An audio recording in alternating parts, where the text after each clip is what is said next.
अब हम आपको जिहाद और इस्लाम का वो सही अर्थ दिखाना चाहते हैं जिससे हमारे देश के मुसलमानों को और आप सबको हमेशा दूर रखा गया है। दुनिया का कोई भी धर्म हिंसा को बढ़ावा नहीं देता, इस्लाम भी नहीं देता। इसलिए किसी भी मजहब के बारे में किसी नतीजे पर पहुंचने से पहले हमें उसके सिद्धांतों के बारे में जरूर पता होना चाहिए। इस्लाम ने हर मुसलमान के लिए कुछ खास कर्तव्य बनाए हैं।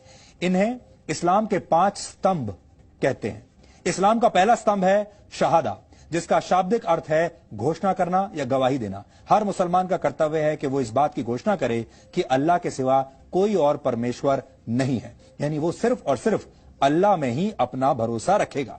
दूसरा स्तंभ है सलात, फारसी में इसी को नमाज भी कहते हैं। इस्लाम कहता है कि हर मुसलमान के लिए दिन में 5 बार नमाज पढ़ना जरूरी है। इस्लाम का तीसरा स्तंभ है ज़कात, आप इसे साल में 1 बार किया जाने वाला दान भी कह सकते हैं। हर मुसलमान के लिए जरूरी है कि वो अपनी आय का, अपनी आमदनी का एक हिस्सा जरूरतमंदों को दान जरूर दे,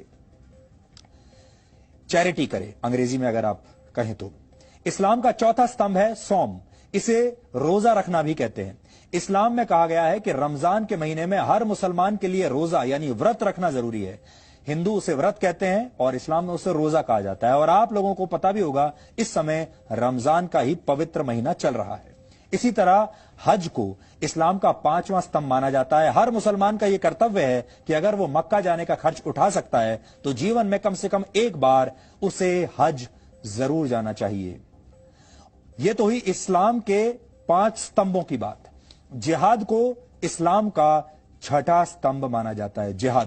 जिहाद का शाब्दिक अर्थ है पवित्र युद्ध, लेकिन जिहाद की परिभाषा को हमेशा गलत तरीके से पेश किया गया है। इस पवित्र युद्ध को धर्म युद्ध बताकर दुनिया भर में इसका गलत इस्तेमाल होता है। आतंकवादी हिंसा और दहशत फैलाते हैं और खुद को जिहादी कहते हैं।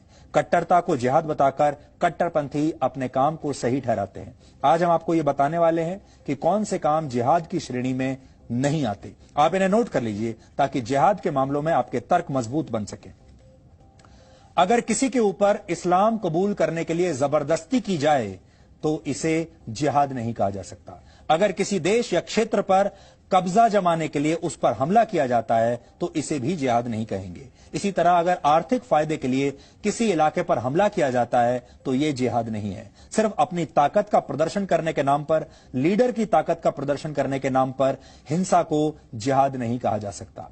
अगर निर्दोष लोगों, बच्चों, महिलाओं की हत्या की जाती है या उनका बलात्कार किया जाता है, इसे भी जिहाद बिल्कुल नहीं कह सकते। और अगर किसी पर हमला करके उसकी संपत्ति का नुकसान किया जाता है, इसे भी जिहाद नहीं कहेंगे। इसी तरह अगर किसी को हराने के लिए जैविक युद्ध का सहारा लिया जाता है तो इसे भी जिहाद नहीं कहा जाना चाहिए। जिहाद ही नहीं, इस्लाम में तो साधारण युद्ध के लिए भी कई सख्त नियम हैं और इन नियमों का पालन न करना गुनाह माना गया है। पहला नियम यह है कि आप युद्ध की पहल खुद नहीं कर सकते। यह युद्ध किसी बादशाह या सुल्तान के निर्देश पर नहीं, बल्कि सिर्फ किसी धार्मिक नेता के कहने पर ही शुरू किया जा सकता है। ये नियम ये भी कहते हैं कि युद्ध में दुश्मन को भी पूरा सम्मान देना चाहिए और दुश्मन सैनिकों के साथ न्याय करना चाहिए। दुश्मन सेना के घायल सैनिकों का इलाज उन्हें अपना सैनिक मानकर करना चाहिए। युद्ध जितनी जल्दी हो सके उसे समाप्त करना चाहिए। अगर दुश्मन शांति की पहल करे तो फौरन युद्ध विराम की घोषणा कर देनी चाहिए। युद्ध के दौरान कुओं या पानी के स्रोतों में जहर डालना बिल्कुल प्रतिबंधित है। आधुनिक युद्ध की भाषा में कहें तो रासायनिक या जैविक हथियारों से हमला करना गुनाह माना गया है। जिहाद की परिभाषा को सदियों से हमेशा गलत तरीके से पेश किया जाता रहा है और इसी का नतीजा है कि हमारे देश में जिहाद पर बात करना आपके जेल जाने की गारंटी बन सकता है। सच दिखाना आपको कोर्ट कचहरी